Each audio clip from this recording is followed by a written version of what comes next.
నేను సర్టిఫికెట్స్ ప్రదానం అన్నప్పుడు ఐటీ బేసిక్స్ ఎంతమంది ఉంటే అంతమంది, ఇక్కడ సర్టిఫికెట్స్ దగ్గరగా వెళ్ళే ప్రసక్తి లేదు.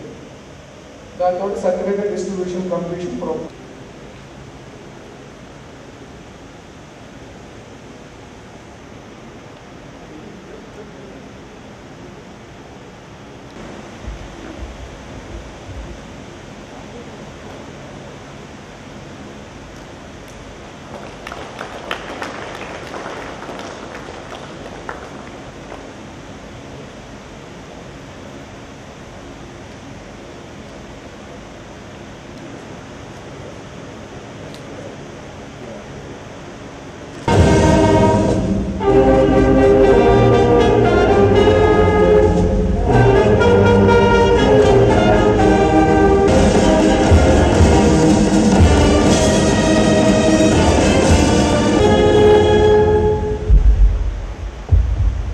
కానీ ఈ కోవిడ్ కారణాల వల్ల వారి కార్యక్రమం వాయిదా పడటం, తర్వాత అలాగే ఈ ఆహార పట్టాలు అన్నీ పంచేటప్పుడు మాకు లోకల్ పోలీసు వారు అలాగే పరిస్థితులు కొద్దిగా చక్కబడుతున్న తరుణంలో మేము ఆగస్టు నెల నుంచి కూడాను ఆన్లైన్ క్లాసులు మొదలుపెట్టి రాజయ్య గారు,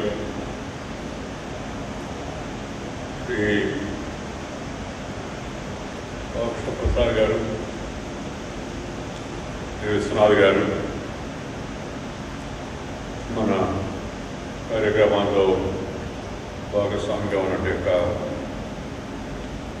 కోనేరు లక్ష్మయ్య విశ్వవిద్యాలయం సత్యనారాయణ గారు, ఈరోజు మనతో కలిసి పనిచేస్తున్న ఆంధ్ర బ్యాంక్, ప్రస్తుతం యూనియన్ బ్యాంక్ యొక్క అధికారులు, ఇండియన్ బ్యాంక్ అధికారులు, ఈరోజు ఈ కార్యక్రమంలో పాల్గొంటుండే ఇతర పెద్దలు, మిత్రులారా, అలాగే శిక్షణ పూర్తి చేసుకోవడానికి సిద్ధమవుతున్నట్టు శిక్షణార్థులు, రేపు వాటి నుంచి ప్రారంభమయ్యే కోర్సుల్లో చేరడానికి ఉత్సవంతో వచ్చిన విద్యార్థులు అందరికీ నా అభినందనలు. మనం ఈ సంవత్సరం 2020 అంతానికి సమీపంలో ఉన్నాం. 2021 ప్రారంభం త్వరలో కాబోతుంది. తర్వాత సంక్రాంతి పండుగ కూడా మనం చేరువలో ఉన్నాం. మీ అందరికీ ఈ రాబోయే సంక్రాంతి నవ్యక్రాంతిని తీసుకురావాలని, మన జీవితాల్లో వెలుగులు నింపాలని, మనందరికీ సౌభాగ్యాన్ని, సుసంపదలను అందించాలని నేను ఆకాంక్షిస్తూ ఈ కోవిడ్ మహమ్మారి పూర్తిగా మరి అదుపులోకి వచ్చి మనం తిరిగి మళ్ళా మన యొక్క జీవితాలను అర్థవంతంగా, ఉత్సాహభరితంగా, విజయవంతంగా నిర్వహించుకునే పరిస్థితి రావాలని కోరుకుంటున్నాను. అందులో చేపట్టిన తర్వాత తరచుగా అందరితో మాట్లాడడం, అన్ని విషయాలపై నా అభిప్రాయాలు వెలిగించేందుకు అవకాశం లభించడం లేదు.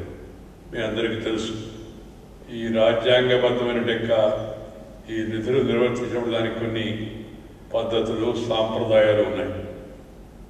అందువలన రాజకీయాల గురించి, సమకాలీన రాజకీయ విషయాల గురించి, లేదా కొనసాగే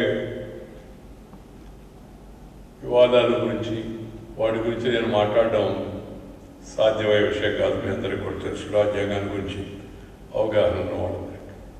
అయినప్పటికీ నేను ఉపరాష్ట్రపతి అయినప్పటి నుంచి నా దృష్టికి వచ్చిన విషయాలను ప్రభుత్వ అధికారులతో, అనధికారులతో, మంత్రులతో, ప్రధానమంత్రితో ఆ విషయాల ప్రాధాన్యతను బట్టి ఎప్పటికప్పుడు నా అభిప్రాయాలు వాళ్ళకి తెలియజేస్తుంటాను.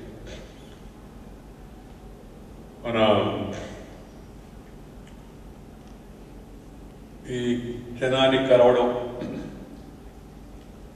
అనుభవాలు పంచుకోవడం, ముఖ్యంగా యువతరాన్ని కలుసుకోవడం, భవిష్యత్తు యువతది కాబట్టి వాళ్లకు కొంత స్ఫూర్తినిచ్చే ప్రయత్నం చేయడం, సైంటిస్టులను కలుసుకోవడం, రీసెర్చ్ చేసే వాళ్ళని కలుసుకోవడం,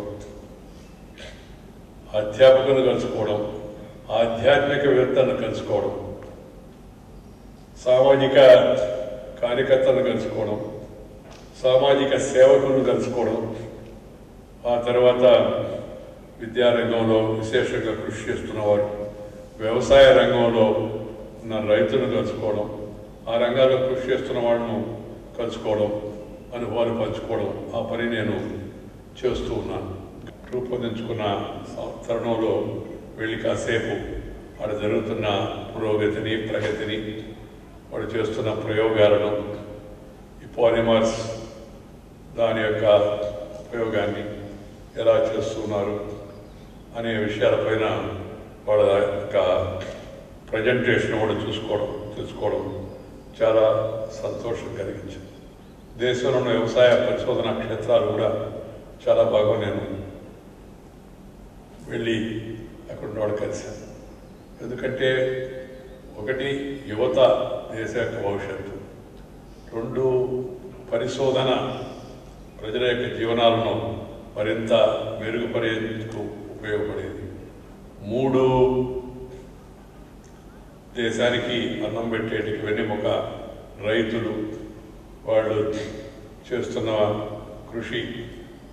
కరోనా సమయంలో కూడా ఏదన్నా ఒక రంగం ఏమాత్రం ఒడిదుడుకులో కాకుండా ఇబ్బందులు ఉన్నప్పటికీ వాటిని అధిగమించి విజయవంతంగా ముందుకు వెళ్ళిందంటే అది వ్యవసాయ రంగం అని మీ అందరికీ తెలుసు. ఆహార ధాన్యాల ఉత్పత్తి, వాటి విస్తీర్ణం, సాగు గతంలో కన్నా 11% పెరిగింది. సంతోషకరం, ఆశ్చర్యకరం. మొదటి కార్యక్రమం విశాఖపట్నంలో మన యొక్క మత్స్య సంపదను అందజేస్తున్న చేపల రొయ్యల పరిశోధన కేంద్రంలో పనిచేస్తున్న శాస్త్రవేత్తలతో ఒక 20 మందితో ముఖాముఖి వాడు చేస్తున్న పరిశోధనశాలలో వాడిని అర్థం చేసుకునే ప్రయత్నం చేశాను. ఇప్పుడు రెండవ కార్యక్రమంగా ఇవాళ అస్సిపెట్ని సందర్శించి అక్కడ పురోగతిని గమనించేందుకు అవకాశం లభించింది. ఇప్పుడు ఈరోజు నాకెంతో ఇష్టమైన సేవారంగంలో భాగంగా మిత్రులందరితో కలిసి ప్రారంభించిన ఈ స్వర్ణ భారత్ ట్రస్ట్ మన విజయవాడ చాప్టర్ ఈ ఆత్మూరు ప్రాంగణంలో మిమ్మల్ని అందరినీ కలుసుకోవడం చాలా సంతోషంగా. మన అభివృద్ధికి బాసటగా నిలిచిన సమాజానికి, మనం పుట్టి పెరిగిన ఊరికి అంటే ఊళ్ళకు మేలు చేయాలనే తలపుతో మహాత్మా గాంధీ గారు ఆ రోజుల్లో బ్యాక్ టు విలేజెస్, గ్రామాలకు మరలండి, పట్టణీకరణ పెరిగిపోతున్న ఈ రోజుల్లో గ్రామాల వైపు మరలండి అని గాంధీ గారు అప్పుడు పిలిపించాడు. అప్పటికి ఇప్పటికి చాలా తేడా ఉంది, పట్టణీకరణ చాలా పెరిగిపోయింది.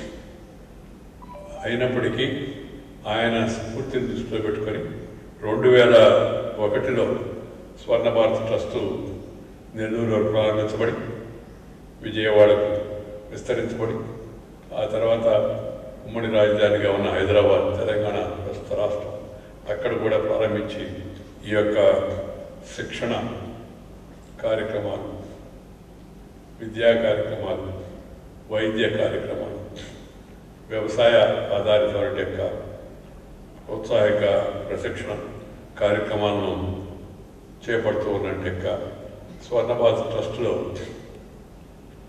ఇవాళ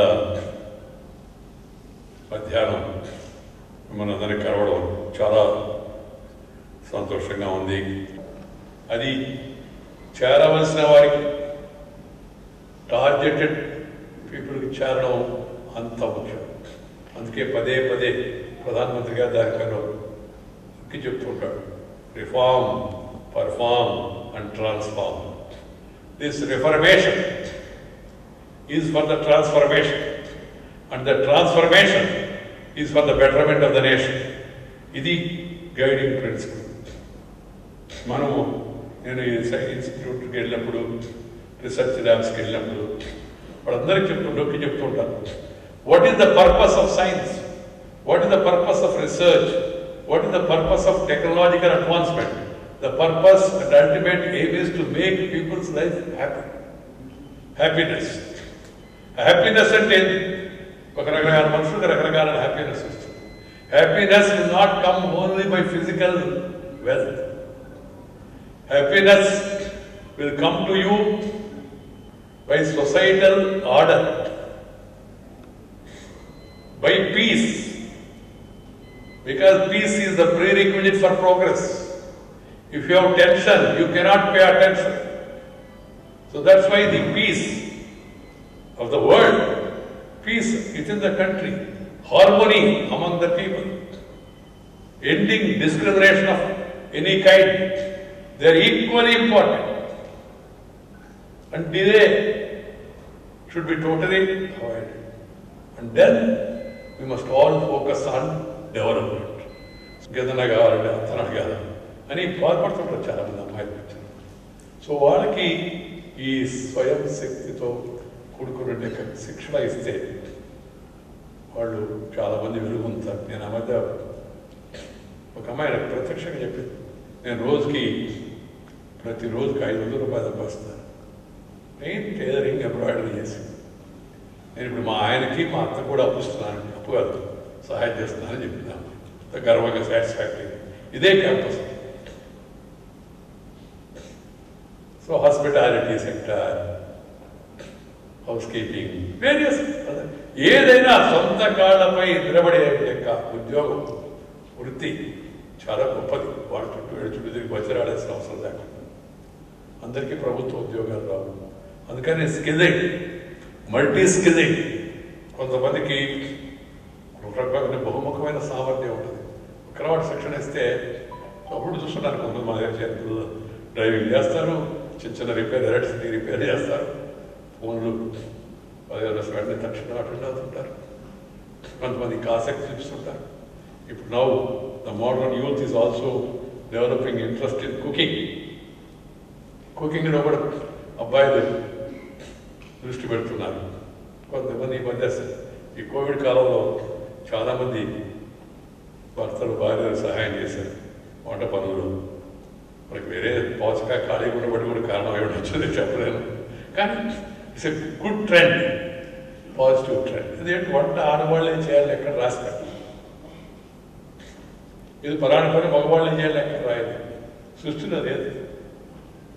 అవకాశాలు దొరకలేదు. అవకాశం వస్తే నేను ఇవ్వ తిరుగుతున్నప్పుడు ఈ పిహెచ్డి లేకపోతే మన రీసెర్చ్ లేకపోతే కొద్దిగా టాప్ యూనివర్సిటీ టాప్ వాళ్ళకి ఈ ఒకే మన దీన్ని కాన్వకేషన్ అయిన తర్వాత డిగ్రీ ఇచ్చినప్పుడు ఉపరాష్ట్రపతి అంతమందికి ఇవ్వడానికి వీలేదు కాబట్టి ఒక టాప్ 10, 15, 20 చిల్డ్రన్ని వాళ్ళని తీసుకొస్తారు స్టేజ్ మీదకి. మిగతా వాళ్ళకి వైస్ ఛాన్సలర్ లేకపోతే గవర్నర్ ఉంటే గవర్నర్ ఇచ్చేస్తుంటారు. ఇప్పుడు మీకు కూడా సర్టిఫికేట్ ఇస్తున్నట్టు.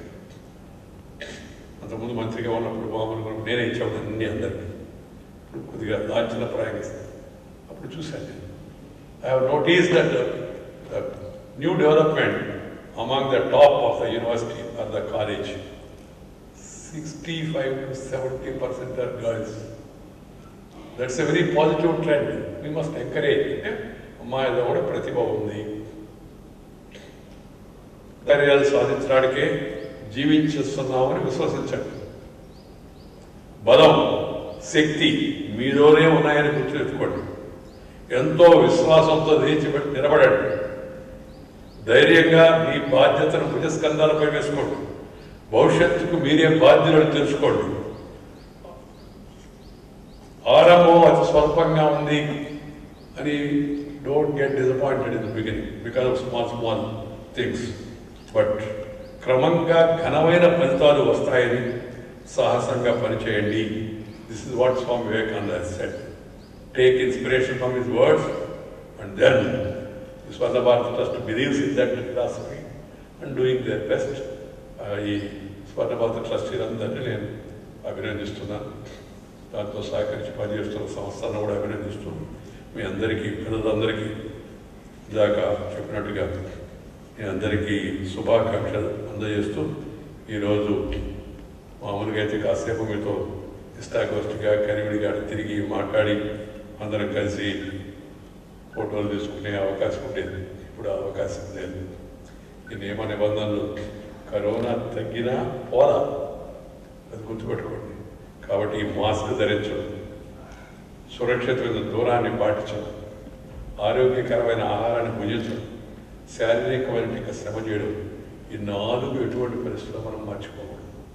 ఈ విషయాలను అందరూ గుర్తుపెట్టుకోవాలని భావిస్తూ మీకు శుభాకాంక్షలు తెలుపుతూ మీ దగ్గర సెలవు తీసుకున్నాను. నమస్కారం. త్వరలో పరిస్థితులు మామూలు అయితే ఈ పర్యాయం వచ్చినప్పుడు మరింత స్వేచ్ఛగా కలివిడిగా అందరం కలుద్దామని చెప్పి చెప్తూ సెలవు తీసుకున్నాను. నమస్కారం. జై హింద్.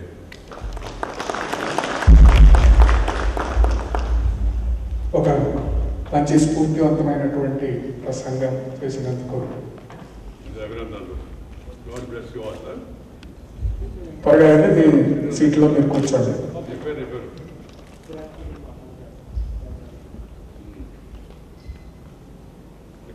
జనగణమన కార్యక్రమం ఉంటుంది. దయచేసి మీ సీట్లో మీరు కూర్చోండి. వెళ్ళండి తొందరగా. ఉజ్జల జలధి తరంగా తవ శుభ నామే జాగే तव शुभ आशीष दय हे भारत भाग्य विधाता जय जय जय जय हे